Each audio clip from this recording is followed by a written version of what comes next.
तीन कानून लेके आया है जो कि पूरी तरह से आर्मी के खिलाफ और सिटीजन के खिलाफ है। अगर एक तरह से देखा जाए तो प्रेसिडेंट अब पूरी तरह से तानाशाही बन चुका है। उस वजह से अब देश भर में हंगामा। कहानी की शुरुआत में आप अमेरिकी प्रेसिडेंट को देखते हैं। प्रेसिडेंट जनता के सामने प्रेस कॉन्फ्रेंस करता है जिसमें वो सभी लोगों को ये बताता है कि वो अपना कार्यकाल छोड़ने के लिए तैयार नहीं है। उसने FBI को भी भंग कर दिया है। साथ ही वो होना शुरू हो जाता है। इस न्यूज को एक ली नाम की जर्नलिस्ट भी देख रही है जो फोटोग्राफी का भी काम करती है। अगले दिन ली अपनी टीम के साथ एक जगह चली जाती है जहां पर सिटीजन प्रोटेस्ट कर रहे थे। FBI वाले उन्हें रोकने की पूरी कोशिश कर रहे थे लेकिन वो सिटीजन मान नहीं रहे थे।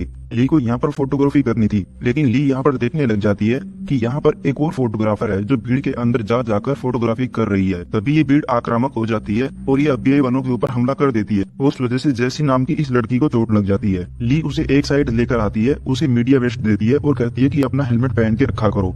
लेकिन तभी यहाँ पर एक बहुत बड़ा धमाका हो जाता है लेकिन ली और जेसी किसी तरह बच जाती हैं। इतना बड़ा हादसा होने के बाद ली यहाँ पर फोटोग्राफी करती है लेकिन जो जेसी है वो यहाँ पर ली की फोटोग्राफी करती है।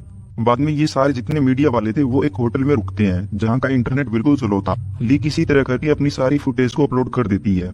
ली की टीम में जोएल और सैमी भी होते हैं। जोएल यहाँ पर सैमी को ये बताता है कि हमारा प्रेसिडेंट के साथ में इंटरव्यू होने वाला है, उसके लिए हमें यहाँ से वॉशिंगटन DC जाना था। सैमी पहले तो मना करता है क्योंकि हालात बहुत ज्यादा खराब हो चुके हैं और ऐसे में मीडिया वालों का बाहर निकलना किसी खतरे से खाली नहीं है क्योंकि पूरे अमेरिका के अंदर सिविल वार छिड़ चुका है। जो आर्मी वाले हैं वो राष्ट्रपति के खिलाफ है और जो जनता है वो भी हर जगह प्रोटेस्ट कर रही है। लेकिन ली यहाँ पर सैमी को किसी तरह समझा देती है। वो यहाँ से सोने के लिए चली जाती है। तभी उसे जैसी नाम की लड़की मिल जाती है। जैसी उसे थैंक यू बोलती है। जैसी बताती है कि ली नाम की एक और फोटोग्राफर है और मैं उससे बहुत ज्यादा इंस्पायर हूँ, लेकिन आपका भी नाम ली है तो मैं आपसे भी इंस्पायर हूँ, मैंने आपकी कवरेज देखी है। तब ली इतनी बातें करके यहाँ से चली जाती है। अगले दिन ली को यहाँ न्यूयॉर्क से वॉशिंगटन DC जाना था जो कि 800 माइल से भी लंबा सफर होने वाला था जो कि काफी खतरनाक भी था। लेकिन ली यहाँ पर देखने लग जाती है कि जो जैसी नाम की लड़की है वो पहले से ही उनकी गाड़ी में बैठी हुई है। इसीलिए ली यहाँ पर जोएल को बोलती है कि ये तुम क्या कर रहे हो, उस लड़की को हमारे साथ में क्यों ले जा रहे हो। तो जोएल बोलने लग जाता है कि वो लड़की हमारे साथ जाना चाहती है, वो भी फोटोग्राफी करना चाहती है। ली बोलने लग जाती है कि वो केवल 23 साल की लड़की है, उसे चोट लग सकती है। लेकिन जोएल किसी तरह करके ली को कन्विंस कर लेता है और अब ये चारों वॉशिंगटन DC के एक बहुत लंबे सफर पर निकल पड़ते हैं।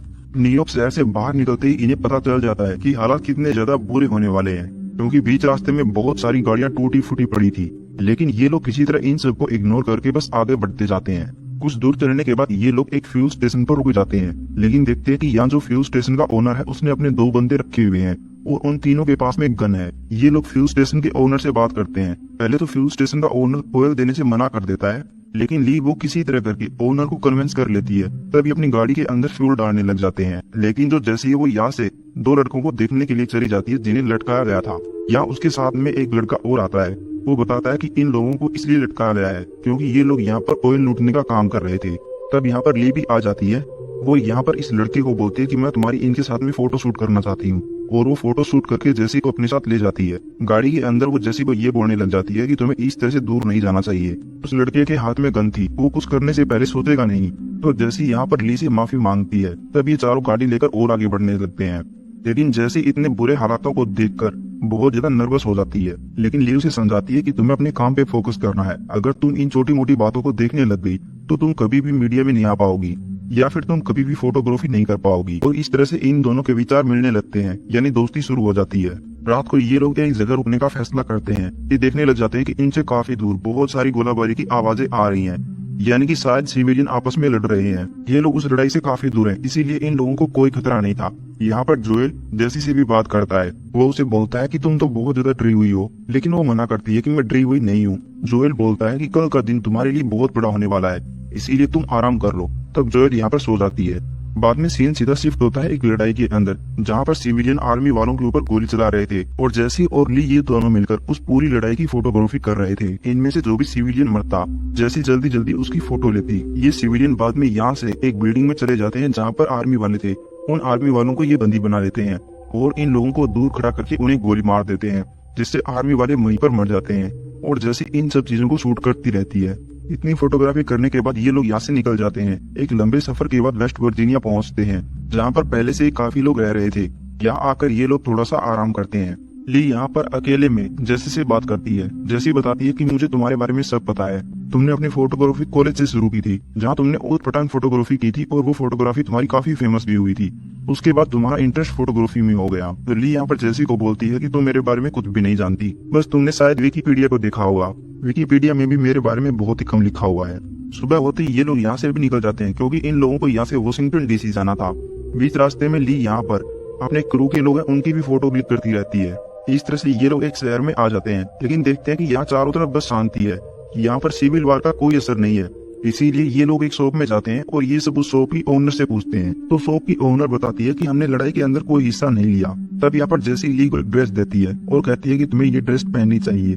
तो ली यहाँ पर उस ड्रेस को पहन लेती है और जैसी तब ली की यहाँ पर फोटोग्राफी करती है। ली बाहर आकर सैमी से बात करती है। वो सैमी को बताती है कि सच में ये जगह कमाल की है, मेरा तो यहीं पर रहने का मन कर रहा है। वो बिल्डिंग के ऊपर दो लोगों को भी देखती है जिन्होंने अपने हाथ में बंदूक पकड़ी हुई थी, लेकिन इन लोगों को तो न्यूयॉर्क पहुंचना था, उसी वजह से ये लोग यहाँ से भी आगे बढ़ जाते हैं। लेकिन कुछ ही दूरी पर जाने के बाद इन लोगों को रास्ते के अंदर एक आर्मी वाले की लाश मिलती है। इन लोगों को नहीं पता कि इस रास्ते से आगे बढ़ना खतरनाक है या नहीं। ली यहाँ पर अपने कैमरा लेंस की मदद से चारों तरफ देखने लगती है, लेकिन वो बताती है कि मुझे तो यहाँ कोई नजर नहीं आ रहा।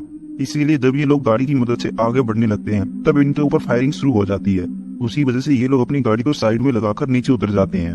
यहाँ नीचे ये लोग आर्मी वालों को भी देखते हैं जो जमीन पर लेटे हुए हैं। आर्मी वाले बताते हैं कि सामने वाले घर में सिविलियन है जो बेवजह हमारे ऊपर फायरिंग कर रहे हैं, उसी वजह से हमें उन्हें नॉकडाउन करना है। तो जैसे यहाँ पर फिर से फोटोग्राफी करने लग जाती है, लेकिन ली वो कोई फोटोग्राफी नहीं करती।